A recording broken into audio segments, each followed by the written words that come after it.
Vabaduse väljaku jalakäijate tunnelis on juba mitmeid kordi väljas olnud meie noorte ja väga noorte kunstnike töid.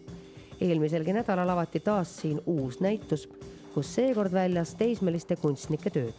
Ühtlasi on praegune näitus avaetapiks oluliselt suuremale ja rahvusvahelise haardega kunstisündmusele, mis saab teoks Euroopa kultuuripealinna raames. Tegemist on Experimenta Eesti talendijahi parimate tööde esitlusega.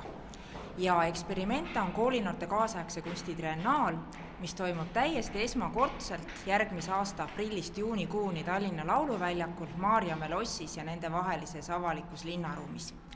Experimenta toob Tallinnasse kokku 14 riigi 14–19-aastaste noorte kunsti, mis püüab lahti mõtestada neid ümbritsevat ruumi, nii füüsilist kui psüühilist ruumi. Ja Experimenta muudab eriliseks see, et noored püüavad oma ideid ja sõnumeid väljendada kaasaegse kunsti keeles.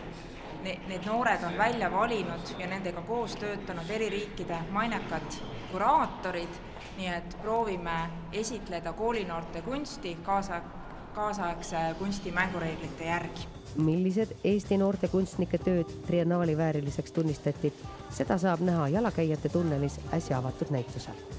Ja siin Tallinnas Vabaduse platsi tunnelis näeb veel 14. detsembrini Eesti ideekavandeid, mis on välja valinud Eesti ekspositsiooni kuraator Mari Kartau.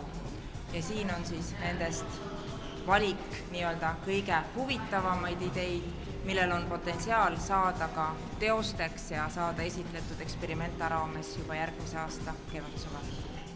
Kokku saabus Eesti talendijahi raames 100 tööd. Välja valitud töödel on piisavalt suur potentsiaal saada esitletud ka järgmisel kevadsuvel rahvusvahelise triennaali raames.